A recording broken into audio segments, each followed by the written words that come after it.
Okay, this presentation is going to be a deeper dive into the sysinternal tools or commands, however you want to refer to them, that we've talked about previously.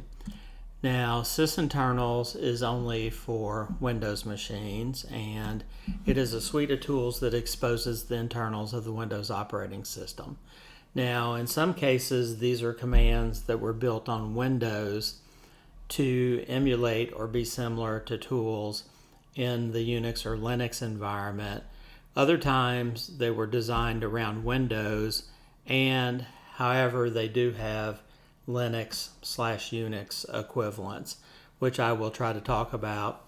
And in some cases, even though Mac OS is truly Unix, there may be additional tools or a tool in the Mac OS environment that would,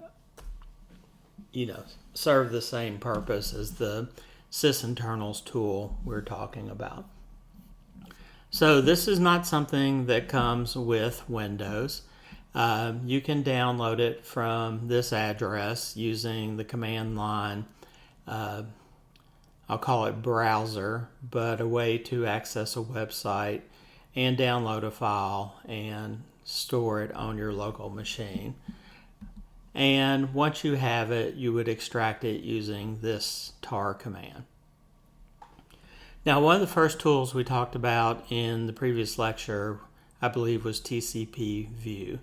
And that allows you to view the sockets on the system.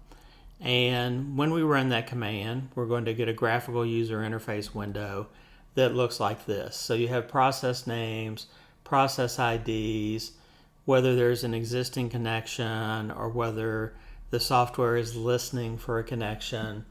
What's the local address? What's the remote address? What's the ports?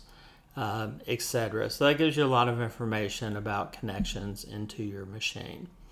Now, as far as the Unix Linux equivalent, this originally came from the Unix netstat command. There is a newer command called ss that you can use, but that's not going to be installed on every Unix Linux machine at this point.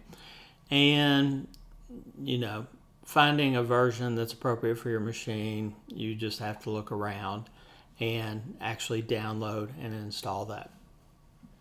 Like I said, the original program was netstat, and if you issue the netstat-n command, you're going to get a text version of pretty much the equivalent of what we saw before with TCP view on a Windows machine. It tells what protocol we're using. It has the local address, both the IP address and the port number, which the combination of those is called a socket.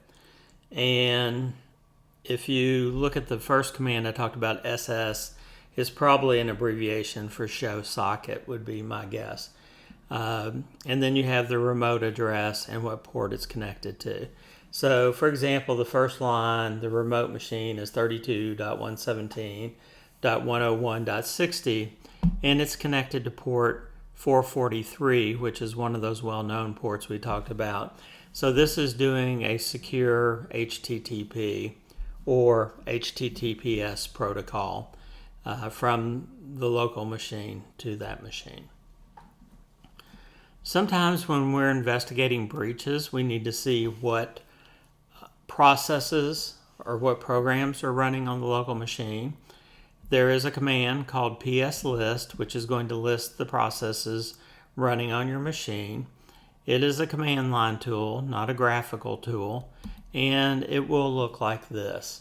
So it will give you the name of the process ID, what execution priority it has, how much CPU time it's accumulated, how much wall clock time it has accumulated. Now, on Unix and Linux, there is the ps command, which stands for process status. And if you do it with the AU option, it's going to look like this. So it's going to tell you the user and the process ID. It's going to give you some percent CPU, percent memory, what's the virtual size of the program, how much of it is resident in memory, and when it was started and how much CPU time it has accumulated, and what command is being issued. So very similar from the PS list command, or really the other way around. PS existed and PS list was created to emulate it. The next command is vmmap, which shows virtual memory usage. And when you run it, this is going to have a graphical user interface, and it is going to look like this and tell you some information about how much memory is being used and how it is being used. Now, the Unix equivalent is kind of varies from OS to OS. If your system supports the /proc file system, within /proc, we talked about previously there being a bunch of subdirectories with numbers. Those numbers correspond to the process ID, and down in that directory is a file called smaps, which is going to have information about the memory usage associated with that particular process ID. Mac OS does have a vmmap command that we can run. We can install something called htop, and if we install htop and run it, it's going to look like this. So at the top is telling us information about memory usage, how many threads are going on, how much swap space we're using, how long the machine's been up. Something called the load average, which is an indication of how busy a machine has been over time. Usually it's the last 5 minutes, 10 minutes, or 15 minutes would be the three numbers. It gives you the process, how much virtual memory there is, how much of it is resident in memory. It also gives you the percent CPU, percent memory, and it's truncated. I'm sure there's an option like -WW that would give you wide output that would include the entire command being issued if you needed that. Now, the next tool, I guess it somewhat exposes kernel information, but this is a super handy tool that I use even before I cared about or used anything else in sysinternals, and that is BGInfo. Basically what this does is it displays information about the machine on your background. So I ran this on a Windows machine I had access to, and this is what I got. Now, if I was using this in real life, I would not have something that was quite this big.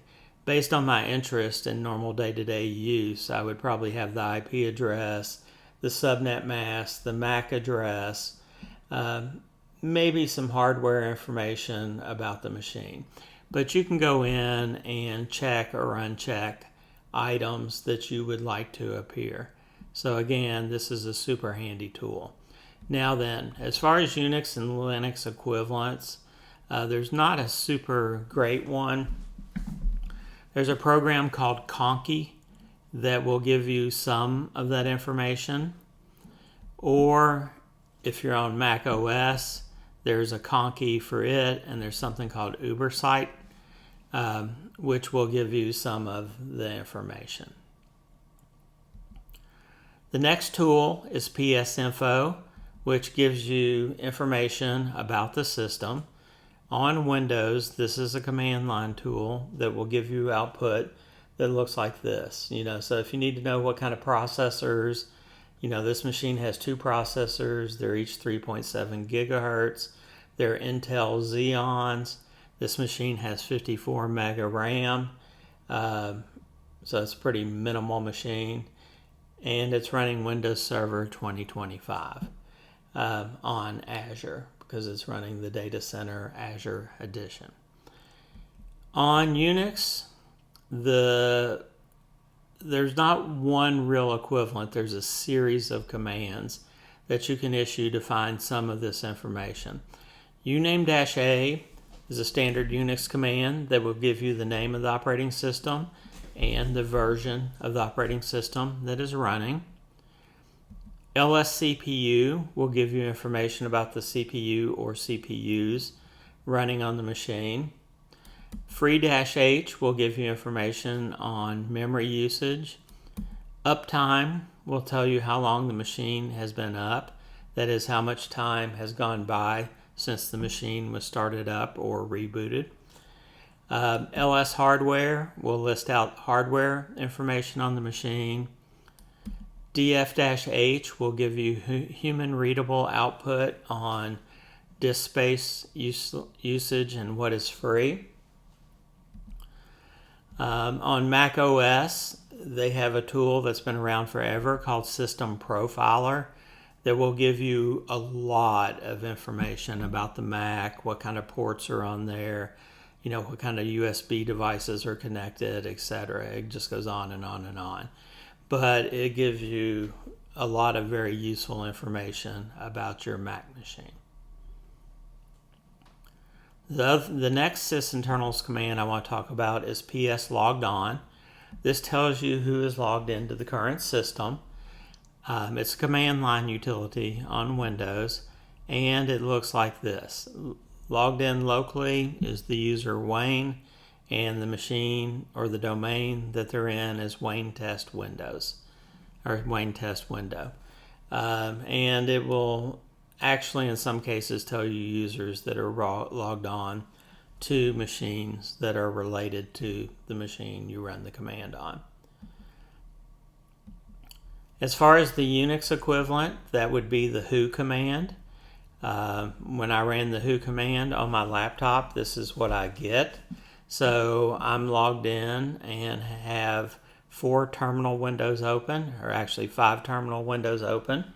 Those are Unix shells that I'm running commands in, and it tells when all those logged in. The next command borrowed from Unix is du. It stands for disk usage. If you run that command, it gives you information on the directory. So I ran the command above the sysinternals directory, so I had to say ./sysinternals/du.exe, and I gave a space and then gave it the directory name sysinternals. So those are directory names. Not really anything to do directly with the software other than that's where I chose to store it on my Windows machine. So that directory has 161 files and is 255 megs in size. As far as Unix equivalent, like I said, this command was borrowed from the Unix du command. If I do this command, I was in my home directory. I can tell that by the tilde in my prompt. du-h says give me a summary of the directories that I list that is in human readable form. So that Python/ is really up on the command line. And when I did that, it said, yes, the Python directory has 197 meg of information in it. So I could have given more than one directory name, or I could have put a wildcard star to do all the items in the current directory, etc. The du command's very helpful when you're trying to find out if somebody has compromised your machine and, for example, running peer-to-peer file sharing or something like that.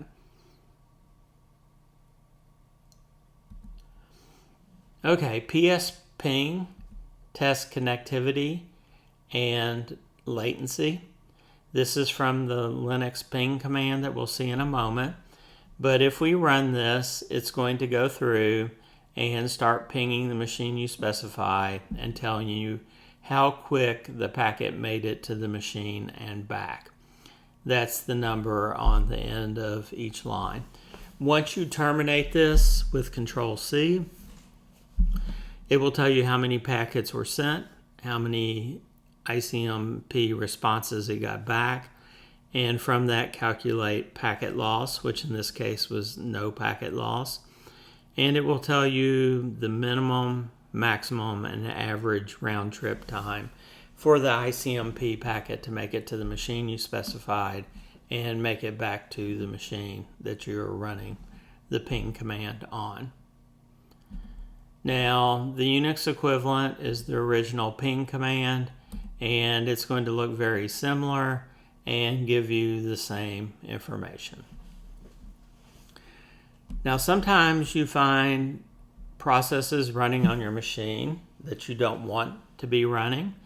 The command to deal with that is the pskill, which is also borrowed from the Unix world, and it is listed as kill processing or kill processes. When you do that, you go through and you give it a command that you want to kill. In this case, I just typed in a random 1000, and there was nothing with that process ID running at the time I issued the command. Now, on Unix and Linux, the equivalent command is the kill command. What I did here, it'll show you another Unix concept as well, is first on that first command line, I said sleep 1000. So what that command does is it just runs for 1,000 seconds and then terminates. The ampersand on the end of that line tells Unix to run the command in the background. So disassociate with my terminal and run in the background. And then because I'm using C shell, technically TC shell, it also has job control. So basically the 67700 is the process ID on my machine. That one in front of it is basically saying this is the first job that you've run in the background. So what I did was I said kill and the process ID number, and notice that the job control told me that job 1 terminated. It tells me that the sleep 1000 command was running and killed it. Now with job control, I could also say kill space %1, and it would substitute the process ID in for me. But I wanted to kind of match up with the sysinternals command. The next command to talk about is the RAM map command, and it's going to map out RAM, so show me information on physical memory, and it's going to look like this. It'll tell me how much is swapped out, what type of memory is being used, what's active memory, etc. As far as Unix, you again have to use a collection of tools to get all the information that is on that RAM map tool. And it is going to be memory pressure, kind of weird name if you're running Mac OS. It's going to tell you things about page activities, how much memory is free, etc. Here's another command that we might use, which is the handle command, and that comes from the concept of a file handle. A file handle is an abstraction of information and metadata to allow you to read and write files from within a program. So if I issue the handle command, it shows me what files a process is using. So I have the process ID, and then down at the bottom you see that WinLogin is using a number of files. When I ran this output, it was hundreds of lines long, and I just grabbed some that I thought would show you what it's doing. On Unix, there's a very, very powerful tool that I will introduce you to in probably like homework 11 called the lsfof command. It tells you who or what is using different things on the system. And if we put -P, it will do it for a given process ID. So what I did was I did list all the processes on my current machine, which is the PSWWAUX command, and I ran it through grep, which is a search tool, and said show me any lines in my output listing, which would be several hundred lines long probably. Show me any line that has Keynote on it. So I got 2 lines of output. The second line is actually where I'm grepping for Keynote, but the line above that is where my Keynote application is actually running. So from that, I figure out that the process ID is 21604. So there I went through and said LSOF, that process ID, pipe the output of that to word count and only show me the lines. So Keynote had 622 files open. So what I did was I turned around, issued the same LSOF command for process 21604, but I piped the output through a head command, which will show me lines at the beginning of the file, and the -5 means go show me the first 5 lines of output. And it told me all the files, or well, the first 5 files that Keynote is accessing. So if you find a strange file and want to know if anybody's accessing that, you can use the LSOF command. So that's the high point of the sysinternals suite of tools for Windows.